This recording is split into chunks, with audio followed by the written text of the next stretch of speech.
Alors, je m'appelle Richard Gougis, donc je suis journaliste à Midi Libre à Montpellier depuis plus de 30 ans.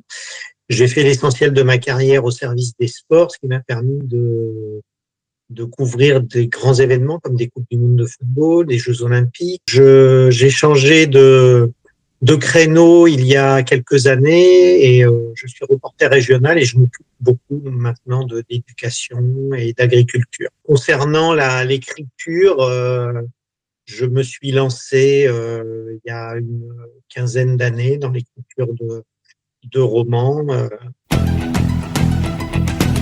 C'est un thriller très psychologique puisqu'il s'agit d'un face-à-face entre un serial killer qui est interné dans une UMD dans l'Hérault, près de Béziers, et qui accepte de raconter son histoire à un chercheur qui prépare une thèse sur les psychopathes. Donc, il raconte son histoire près du Pic Saint-Loup, au nord de Montpellier, son adolescence au Sénégal. Et au fil du récit, bon, évidemment, il y a un jeu entre l'intervieweur et le tueur. On se demande un petit peu quelle est la part de la vérité, du bluff.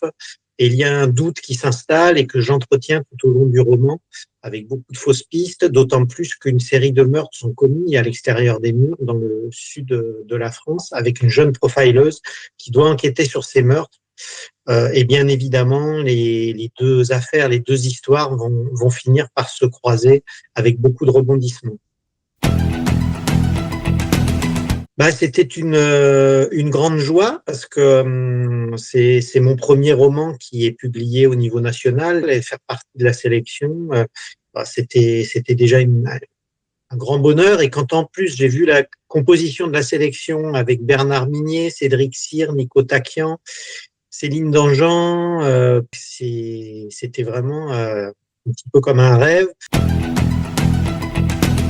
Alors, moi, tous mes romans se passent dans la région Occitanie et j'ai découvert l'arrière-pays et notamment les châteaux cathares, les grands causes qui sont sur le Larzac. Et j'essaye de faire en sorte qu'il y ait toujours un pan de l'histoire régionale ou alors une légende qui soit en lien avec le roman.